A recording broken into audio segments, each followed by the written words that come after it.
चलिए जी, नमस्कार, जय हिंद। मैं दीपक सोनू स्वागत करता हूँ एक नए प्रैक्टिस सेशन में। ये प्रैक्टिस सेशन हम लोग किसके लिए लगा रहे हैं? आने वाले अपकमिंग रेलवे एएलपी के वैकेंसी के लिए। आप कोई सा भी एग्जाम दे रहे हो, अगर आपके सिलेबस में जीके जीएस है ना, तो ये प्रैक्टिस सेशन आपके लिए रामबाण साबित होगा।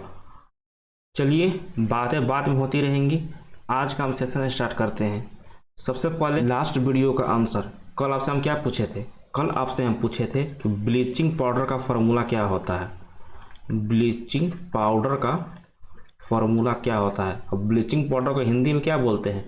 विरंजक चूर्ण बोलते हैं। ठीक है, इंपॉर्टेंट है, ध्यान में रखिएगा। विरंजक चूर्ण को हम क्या बोलते हैं? कैल्शियम ऑक्सीक्लोराइड बोलते हैं, CaOCl2 बोलते हैं। इसका फॉर्मूला होता है, ध्यान में रखिएगा। और आपसे हम क्या पूछे थे कि 29 अगस्त, यानी आपसे हम पूछे थे कि राष्ट्रीय खेल दिवस किस दिन मनाया जाता है, तो 29 अगस्त को मनाया जाता है। इसी दिन ध्यानचंद जी का जन्म हुआ था। मेजर ध्यानचंद को हम किस नाम से जानते हैं? हॉकी के जादूगर के नाम से जानते हैं। आपसे हम नेक्स्ट सवाल क्या पूछे थे कि फंगस का स्टडी को हम क्या बोलते हैं? फंगस यानी कवक। कवक का अध्ययन को हम क्या बोलते हैं? माइकोलॉजी बोलते हैं। ध्यान में रखिएगा, माइकोलॉजी। और आपसे हम पूछे थे शैवाल का अध्ययन को हम क्या बोलते हैं?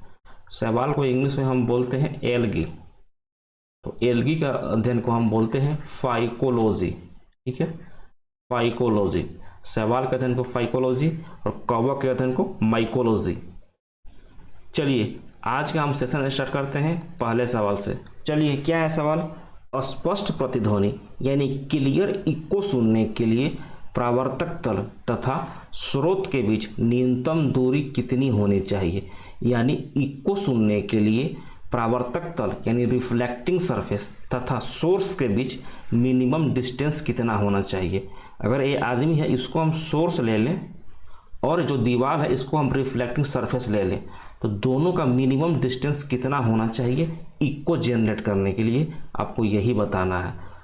इस सवाल से पहले आपको हम एक क्वेश्चन और दिखाते हैं। पहले ओ कीजिए, उसके बाद इस सवाल को समझ में आएगा। देखिए, ये सवाल कीजिए।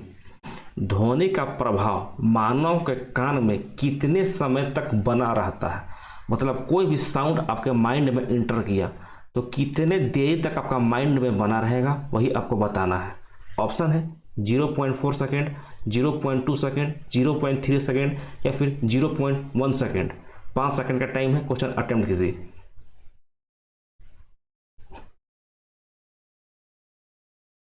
ऑप्शन नंबर डी, 0.1 सेकेंड के लिए आपके कान में ध्वनि बना रहता है। जब एक बार आपके माइंड में इंटर करता है ना, तो 1/10 सेकेंड के लिए साउंड बना रहता है। कोई भी साउंड हो, आपके दिमाग में इंटर किया, कितने टाइम के लिए बना रहेगा? 1/10 सेकेंड के लिए बना रहेगा। साउंड का स्पीड कितना होता है? साउंड का स्पीड यानी ध्वनि का चाल कितना होता है एयर में, हवा में? याद रखिएगा, 332 मीटर पर सेकेंड होता है। अगर आपसे हम पूछ ले कि लाइट का स्पीड कितना होता है, यानी प्रकाश का चाल कितना होता है, 3 × 10⁸ मीटर पर सेकेंड होता है। इसको किसने मेजर किया था, किसने मापा था? तो रोमर भाई साहब ने मापा था। रोमर भाई साहब ने, भाई साहब नहीं होगा, केवल रोमर होगा। ठीक है, अब आइए सवाल पे। इस चीज़ को ध्यान में रखिएगा, साउंड का स्पीड एयर में यानी हवा में 332 मीटर पर सेकेंड होता है। अब आइए क्वेश्चन पे। क्या है? सोर्स और रिफ्लेक्टिंग सरफेस के बीच का डिस्टेंस निकालना है। आपको मालूम चल गया, टाइम कितना होगा? 1/10 सेकेंड होगा। ठीक है, आपके माइंड वाला समय। और आपका साउंड का स्पीड कितना है? 332 मीटर पर सेकेंड होगा। दो चीज़ आपको मालूम चल चुका है। अब आइए, आपको दूरी निकालना है, डिस्टेंस निकालना है। तो डिस्टेंस बराबर क्या होता है? स्पीड गुना टाइम होता है, यानी दूरी बराबर 4 गुना समय होता है। देख लीजिए, ये आपका सोर्स था, ये आपका रिफ्लेक्टिंग सरफेस था।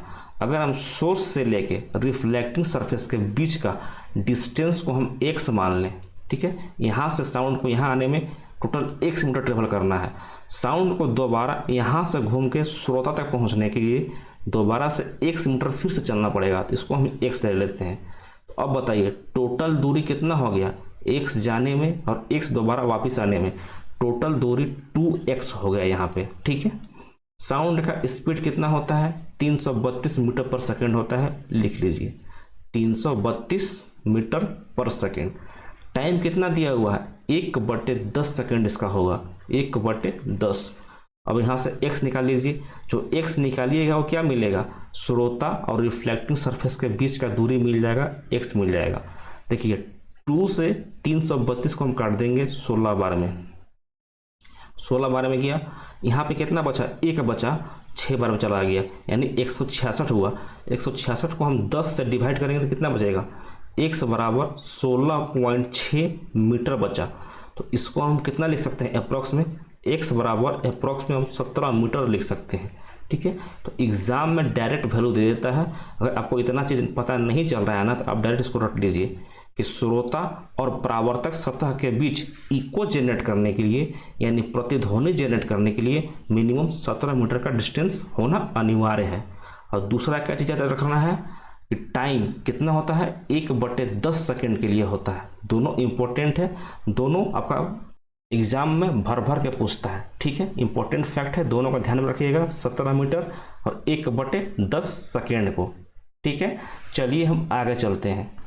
नेक्स्ट क्या है, कार्बन है एक धातु है, अधातु है, उपधातु है, या फिर इनमें से कोई नहीं है।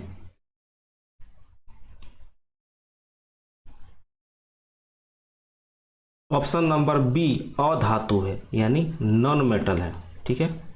कार्बन आपका नॉन मेटल है। आपको हम बताए थे कि पीरियोडिक टेबल में टोटल 118 एलिमेंट है, 118 तत्व है, जिसमें से आपका मेटल कितने हैं, मतलब धातु कितने हैं, नॉन मेटल कितने हैं, और मेटेलॉइड कितने हैं। मेटेलॉइड मतलब उप धातु कितने हैं। तो मेटल आपके पीरियोडिक टेबल में टोटल 91 है, ठीक है। नॉन मेटल यानी अधातु टोटल 20 है, और उप धातु का संख्या 7 है, ठीक है। कितने हो गए, जोड़ लीजिए, 91 और 20 111 और 7 118 एलिमेंट टोटल आपको यहाँ से मिल गए। अब आइए कार्बन का बात करते हैं। देखिए कार्बन आपका यहाँ है 14वां ग्रुप में, और 14वां ग्रुप हम कैसे याद किए थे, कहे सीता जी सुनो प्रभु, ये आपका 14वां ग्रुप है। अब आइए कार्बन के बारे में बात कर लेते हैं कि आपका अधातु कैसे है। देखिए ये आपका boron, silicon, germanium, arsenic, antimony, tellurium और पोलोनियम। कोई एस्टेटिन भी बोलता है, लेकिन आपको एस्टेटिन याद नहीं रखना है, पोलोनियम याद रखना है। 1 2 3 4 5 6 7 टोटल 7 आपका क्या है, उपधातु है, मेटोलॉइड है। Boron, silicon, germanium, arsenic, antimony, tellurium, polonium, इस सातों को आपको छाप कर रखना है दिमाग में, एग्जाम में पूछते रहते हैं, ध्यान में रखिएगा। देखिए जो आपका उपधातु है ना, उपधातु के इधर में जितना सारा एलिमेंट है ना, ये आपका अधातु है, नॉन मेटल है। और इसके इधर में लेफ्ट साइड में जितने सारे एलिमेंट है, जितने सारे तत्व है ना, ये आपका धातु है, मेटल है। तो इस बात को ध्यान रखिएगा कि मेटल और नॉन मेटल के बीच में आपका कौन सा है, उपधातु है, यानी मेटेलॉइड है। कितने मेटेलॉइड है, टोटल 7 मेटेलॉइड है, ठीक है। चलिए हम आगे चलते हैं। नेक्स्ट क्वेश्चन क्या है, कलारीपट्टू मार्शल आर्ट भारत के किस राज्य का प्रसिद्ध मार्शल आर्ट है। ऑप्शन है केरला, मध्य प्रदेश, मणिपुर या फिर तमिलनाडु।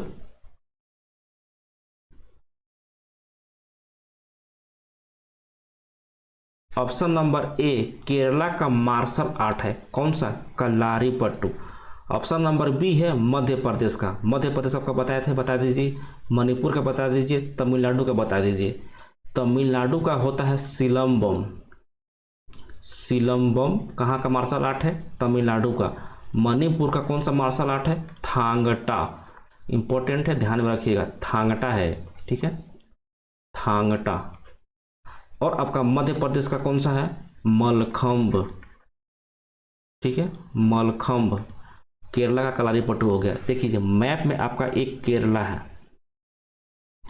केरला से इंपॉर्टेंट जीके बनते हैं एसटी जीके में। जैसे कि केरला का आपका सेक्स रेशियो कितना है, 1084 फीमेल पे 1000 मेल है। केरला का आपका एजुकेशन रेशियो कितना है, 94% है साक्षरता दर, जो कि भारत में सबसे ज़्यादा है। केरला से एक चीज़ और याद रखिएगा, यहाँ से पूछता है कि मोपला विद्रोह कहाँ पे हुआ था। मोपला विद्रोह कहाँ से स्टार्ट हुआ था? तो 1921 में स्टार्ट हुआ था मोपला विद्रोह। कहाँ से स्टार्ट हुआ था? केरला से स्टार्ट हुआ था। केरला से कुछ और इम्पोर्टेंट स्ट्रेटेजी में पूछता है, जैसे कि कलपथी रथ महोत्सव। कलपथी रथ महोत्सव कहाँ पे मनाते हैं? कहाँ पे मनाते हैं? केरला में मनाते हैं।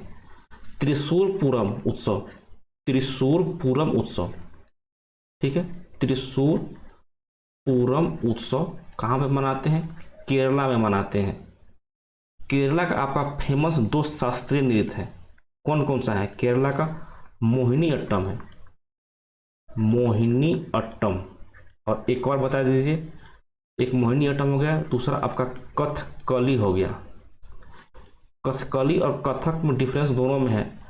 कथक जो है ना, ये आपका नॉर्थ इंडिया का है, आप बोल सकते हैं उत्तर प्रदेश। और कथक देखना कौन पसंद करते थे? जो मुगल शासक थे ना, कथक देखना पसंद करते थे। और कथकली और मोहिनी अट्टम दोनों आपका शास्त्रीय नृत्य है, कहाँ का? केरला का। नेक्स्ट क्वेश्चन क्या है? आग बुझाने वाली गैस निम्न में से कौन है? ऑप्शन है हाइड्रोजन, कार्बन डाइऑक्साइड, ऑक्सीजन या फिर नाइट्रोजन।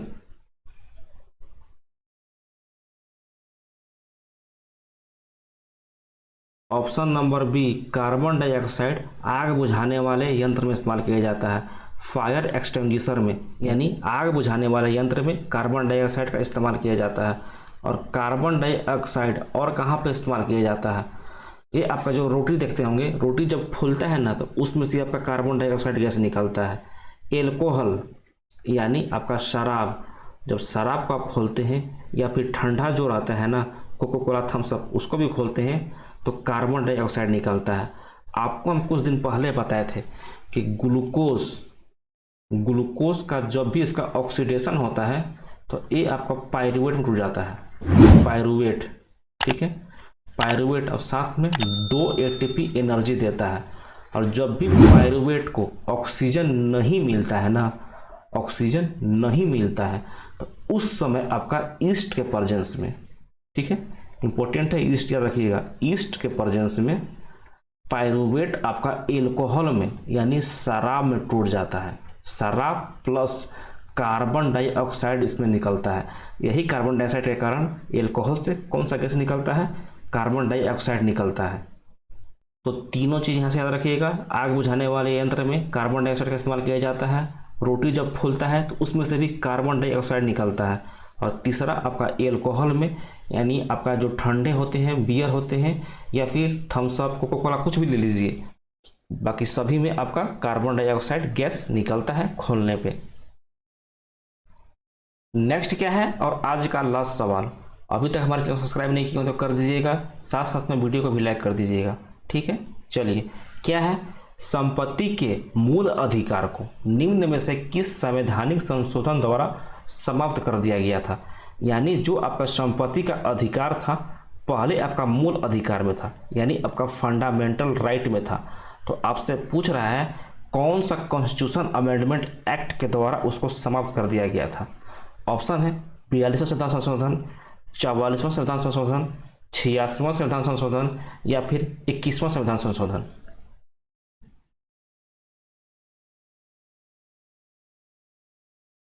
ऑप्शन नंबर बी 44वां संविधान संशोधन के द्वारा, यानी 44 कॉन्स्टिट्यूशन अमेंडमेंट एक्ट के द्वारा मूल अधिकार से संपत्ति के अधिकार को हटा दिया गया था। पहले मेरा जो मूल अधिकार था, यानी मूल अधिकार को हम क्या बोलते हैं? फंडामेंटल राइट बोलते हैं। तो जो मेरा संविधान बना था उस समय टोटल मूल अधिकार कितने थे? टोटल 7 मौलिक अधिकार थे, लेकिन अभी टोटल 6 मौलिक अधिकार बचे हुए हैं। तो जो आपका संपत्ति का अधिकार था ना, इसी को हटा दिया गया है 44वां संविधान संशोधन के तहत। कब हटाया गया था? 1978 में इसको हटा दिया गया है। और हटा के कहाँ पर कर दिया गया है? याद रखिएगा, जो आपका मौलिक अधिकार है, मूल अधिकार है, ये आपका भाग 3 में है, ठीक है। और इसको संपत्ति को अधिकार को हटाकर यानी भाग 3 से हटाकर भाग 12 में कर दिया गया है। भाग 12 में आर्टिकल नंबर यानी अनुच्छेद आपका 300A में कर दिया गया है। पहले आपका मूल अधिकार था, संपत्ति का अधिकार पहले मूल अधिकार में आता था, लेकिन उसको अब कानूनी अधिकार में डाल दिया गया है। ये जो मेरा मूल अधिकार है, फंडामेंटल राइट है, भाग 3 में है, संविधान का भाग 3 में है। कौन से देश से उठाया गया है? जो हमारा संविधान निर्माता थे ना, अलग अलग देश से अलग अलग चीजें उठाए हैं। तो मौलिक अधिकार को भाग 3 में कहाँ से उठाया गया है? यूएसए के संविधान से उठाया गया है, यानी यूनाइटेड स्टेट ऑफ अमेरिका से उठाया गया है। एग्जाम में पूछता है, बार बार ध्यान में रखिएगा। अब आइए ऑप्शन नंबर ए पे, 42वां संविधान संशोधन।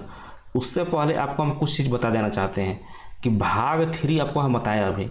भाग 3 में क्या है? फंडामेंटल राइट है, यानी मूल अधिकार के बारे में दिया गया है। जो आपका भाग 4 है, भाग 4 ये आपका डीपीएसपी के बारे में बताता है, यानी directive principle of state policy, यानी राज्य के नीति निर्देशक सिद्धांत के बारे में भाग 4 बताता है। जो आपका भाग 4A है ना, इसको हम बोलते हैं मौलिक कर्तव्य। मौलिक कर्तव्य, और मौलिक कर्तव्य को हम इंग्लिश में क्या बोलते हैं? फंडामेंटल ड्यूटीज बोलते हैं। जैसे कि आपका फंडामेंटल राइट था ना, मौलिक अधिकार था, इसको हम बोलते हैं फंडामेंटल ड्यूटीज, यानी मौलिक अधिकार। और मौलिक अधिकार किस देश के संविधान से उठाया गया है? तो आपका रसिया के संविधान से उठाया गया है। ठीक है, यूएसएसआर उस समय था। ठीक है, अब आइए क्वेश्चन पे। 42वां संविधान संशोधन, 42वां संविधान संशोधन के तहत ही भाग 4A में मौलिक कर्तव्य को जोड़ा गया, यानी फंडामेंटल ड्यूटीज को जोड़ा गया। 42वां संविधान संशोधन के तहत तो बहुत चीज़ जोड़ा गया है, लेकिन आपको हम 86वां संविधान संशोधन बताने के लिए आपको हम ये बता रहे हैं। ठीक है, बस अभी के लिए इतना ध्यान रखिए। 42वां संविधान संशोधन को हम मिनी कॉन्स्टिट्यूशन बोलते हैं, मिनी संविधान बोलते हैं। इसमें बहुत सारा चीज़ ऐड किया गया है, जैसे कि आपका शिक्षा था, वन था, बहुत सारी चीज़ें आप राज्य सूची से उठा के समवर्ती सूची में कर दिया गया है। ठीक है, चीज़ आपको हम बाद में बताएंगे, बस अभी के लिए ध्यान रखिए कि भाग 4A में मौलिक कर्तव्य को जोड़ा गया है। कौन सा आर्टिकल है, कौन सा अनुच्छेद है? तो आपका अनुच्छेद नंबर 51A में जोड़ा गया है। ठीक है, ध्यान रखिएगा। अब आइए ऑप्शन नंबर सी, 86वां संविधान संशोधन। अभी आपको हम बताएं कि जो आपका फंडामेंटल ड्यूटीज था, यानी आपका मौलिक कर्तव्य था, कब ऐड किया गया था? 42वां संविधान संशोधन के तहत, यानी 1976 में। इससे पहले जब संविधान बना था ना, तो हमारे मूल संविधान में एक भी आपका मौलिक कर्तव्य नहीं था, फंडामेंटल ड्यूटीज नहीं था, यानी 1947 में एक भी आपका मौलिक कर्तव्य नहीं थे। बाद में 1976 में 10 मौलिक कर्तव्य को जोड़ा गया। ठीक है, उसके बाद 86वां संविधान संशोधन में 10 कब जुटा है? 42वां संविधान संशोधन में। उसके बाद 86वां संविधान संशोधन में एक और मौलिक कर्तव्य को जोड़ दिया गया है, और टोटल आपकी फंडामेंटल ड्यूटीज यानी मौलिक कर्तव्य कितने हो गए हैं? टोटल अभी 11 हो गए हैं। तो जो आपका 11वां मौलिक कर्तव्य है ना, फंडामेंटल ड्यूटीज है, 86वां संविधान संशोधन के तहत जोड़ा गया है। इसमें क्या बताया गया है? इसमें माता पिता को निर्देश दिया गया है कि जो बच्चे आपका 14 साल के उम्र तक है या फिर उनसे पहले के उम्र के हैं ना, उनको प्राथमिक शिक्षा देना अनिवार्य कर दिया गया है। टोटल मिला के 6 वर्ष से 14 वर्ष के बच्चों को प्राथमिक शिक्षा यानी प्राइमरी एजुकेशन देना अनिवार्य कर दिया गया है, माता पिता को निर्देश दिया गया है। ठीक है, तो क्लियर हो गया 86वां संविधान संशोधन। अब आइए ऑप्शन नंबर डी पे, 21वां संविधान संशोधन। आपको पता है कि जिस समय संविधान का निर्माण हुआ था, हमारे संविधान में टोटल कितने भाषा को मान्यता प्राप्त हुआ था? टोटल 14 भाषा को मान्यता प्राप्त हुआ था, लेकिन अभी 22 भाषा, टोटल 22 भाषा को मान्यता प्राप्त कर दिया गया है। तो बाद में जो 8 भाषा को और जोड़ा गया है ना, ये आपका अलग अलग संविधान संशोधन के अनुसार जोड़ा गया है। एग्जाम में घुरा फिरा कर यही पूछता है कि जो 8 भाषा अलग से जुटा हुआ है, कौन कौन से संविधान संशोधन के अनुसार जोड़ा गया है? आप अभी ही जान लीजिए। पहला आपका 21वां संविधान संशोधन है, दूसरा आपका 71वां संविधान संशोधन है, तीसरा आपका 92वां संविधान संशोधन है। 21वां संविधान संशोधन देखिए यहाँ पर लिखा हुआ है। सेम उसी तरह 71वां संविधान संशोधन आएगा, सेम उसी तरह 92वां संविधान संशोधन आएगा। ठीक है, तो 21वां संविधान संशोधन में टोटल एक भाषा जोड़ा गया, 21वां संविधान संशोधन में एक भाषा जोड़ा गया। 71वां संविधान संशोधन में टोटल 3 भाषा को जोड़ा गया और 92वां संविधान संशोधन में टोटल 4 भाषा को जोड़ा गया। जोड़ लीजिए कितना हो गए, 4, 3, 7 और 1, 8, टोटल 8 भाषा हो गए। ठीक है, अब आइए एक भाषा कौन सा जोड़ा गया है 21वां संविधान संशोधन में, कौन सा है, सिंधी भाषा को जोड़ा गया है। जो आपका 3 भाषा जोड़े गए हैं 71वां संविधान संशोधन में, कौन कौन सा भाषा है, KMN, और आपका 92वां संविधान संशोधन में DBMS और KMN करके। ए बाद में भूल जाइएगा कि आपका 11 नंबर पे आता है, एम आपका 13 नंबर पे आता है और एन आपका 14 नंबर पे आता है, आप रीजनिंग में पढ़े होंगे। तो कौन कौन सा भाषा हो गए, के से हो गया आपका कोकनी, एम से हो गया मणिपुरी और एन से हो गया नेपाली। कोकनी, मणिपुरी और नेपाली। DBMS का मतलब क्या हुआ, डोगरी, बोडो, मैथिली और संथाली। क्या क्या बोला मैंने, डोगरी, बोडो, मैथिली और संथाली। ठीक है, टोटल 8 भाषा आपका हो गए 21वां संविधान संशोधन से, 71वां संविधान संशोधन से और 92वां संविधान संशोधन से। ठीक है, कोई दिक्कत नहीं है। हम लोग टोटल मिला के कितने संविधान संशोधन यहाँ पर देख चुके हैं, 4 इधर और 2 इधर, 4 मिला के टोटल 6 संविधान संशोधन के बारे में हम लोग पढ़ चुके हैं। अगर आप नोट बनाना चाहते हैं ना तो इम्पोर्टेंट फैक्ट का एक नोट बना लीजिए, आपको एग्जाम में बहुत काम आएगा। ठीक है, चलिए आज का क्लास आपको कैसा लगा है कमेंट बॉक्स में टपका कर जाइएगा। अगर क्लास अच्छा लगा हो तो अपने फ्रेंड को भी मेरे साथ जोड़िए। चलिए कल मिलते हैं रात को हम 8 बजे, तब तक के लिए अपना ध्यान रखिए। जय हिंद, जय भारत।